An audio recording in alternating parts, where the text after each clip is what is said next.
Hello, this is Katie with Homeschool Chat, Preschool Edition. And today we're going to talk about preschool, what the first day should look like. So, as you know, preschool age is sometimes 3, sometimes 4. 5 is usually when children start kindergarten unless their birthday is late. So, you're dealing with toddlers. Toddlers like to have fun, and they're usually excited about going to school. So, but also they need to have fun. They need to not just look forward to it the first day, but look forward to it every single day. So let's talk about what that first day can look like. Preschoolers learn by playing, and sometimes they can be playing physically, sometimes they can watch. For instance, story time is a watching and listening time. That's a good preschool activity. When we think about the subjects that we're going to talk about for preschool, we think of developmental things. So you're looking at such a small attention span that you're not looking at here's a child, sit him in this seat at this desk kind of a thing. You are looking at this as an adventure, a thing that becomes comfortable for this preschooler to do. So some things that preschool age children like is consistency. So for instance, in the morning, whatever that child's routine is, that's what's done, right? I don't even think that kids like that think about if they're having fun or not. It's just that's what's done. You get up in the morning, you brush your teeth, you have cereal for breakfast, or whatever your family does, right? So preschool is the same way. There should be some consistencies. So maybe the first thing that a child does is a consistent thing. Maybe the first thing that the child does is an attention getter. So maybe that child goes into a room and waits for you as the teacher to come in and show them something that is special, right? So preschool is also share and tell. They're not as good at it as kindergartners are, but yet it can be really fun for them, and you might want to try that. So have things available for them, or particular times that you have planned. For instance, let's say that you have a 2-hour span that you're actually teaching preschool. I'm just giving an example, you can do it any way you want, but let's say that you would have an attention getter in the morning. Let's say that it's all about ABCs and 1, 2, 3. So the letter of the day is A, right? Or let's say the letter of the day is C. So the child comes into a room and waits for you to bring in whatever it is that you're going to do.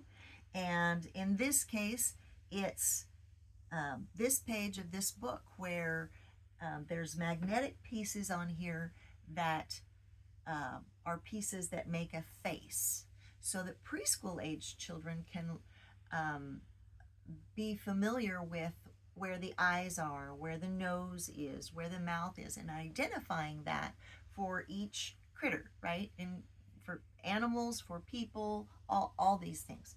So let's say the letter of the day is C, and you bring this book out and say letter of the day is C, it's for camel, and maybe this is one of the things that you use to bring in the letter of the day.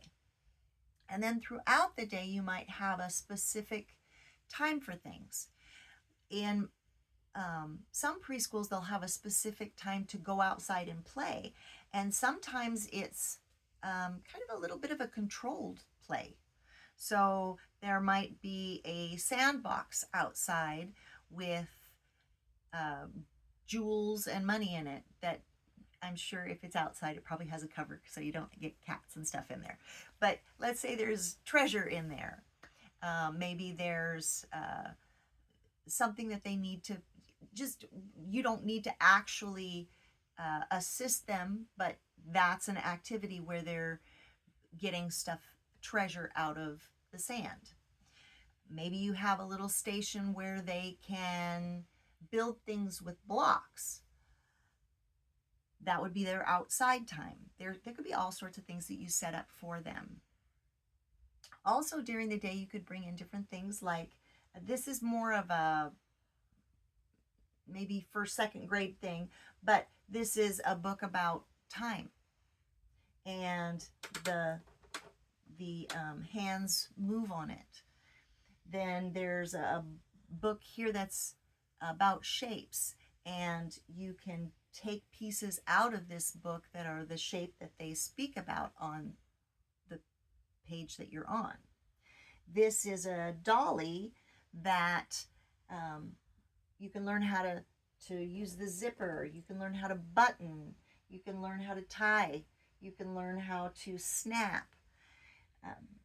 All of these things, even this right here is kind of an Etch-a-Sketch, learn to write your ABCs. All of these things you can put them into particular spots in your 2-hour period where, this is where we learn our ABCs. This is where we learn our 1, 2, 3s. This is where we sing. This is where this is an activity time. And they don't need to know exactly when that time is. A lot of times it will be like they'll come in and do their attention getter thing, and then they'll do another activity. Maybe it's an art activity or something like that. Then they'll have something else going on, and then there'll be story time. So let's say you do art, and then they know that after art is story time. So that consistency is reassuring to a preschooler that you're not going to do anything. I know this sounds silly, but you're not going to do anything scary after this. This is what we do. So they can anticipate it. They can look forward to it. And it's a little bit of an adventure, but it's not so much of an adventure that they need to be worried that it's going to hurt them. So the first day of preschool should be fun. There should be some adventure aspects to it. There should be some consistency aspects to it. And there should, of course, be developmental and learning to it. Also, one very important thing, when you have a preschooler, especially if you're setting a preschooler down at a table to color, let's say, preschool age children are toddlers.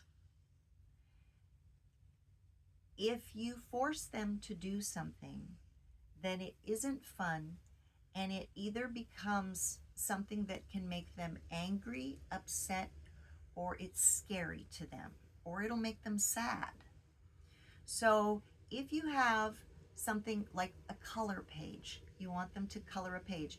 If that child chooses not to color that day, that's totally fine. If that child chooses not to sit the entire time at the table, that's okay. You can remind them, oh, hey, there's something that you need to do at the table. But if you force a preschool child to do something at a particular time, it becomes emotional, and it can be scarring, and it can affect their learning and their classroom experience for future years. So that is about all I have for today. Have a blessed day, and we'll see you next time.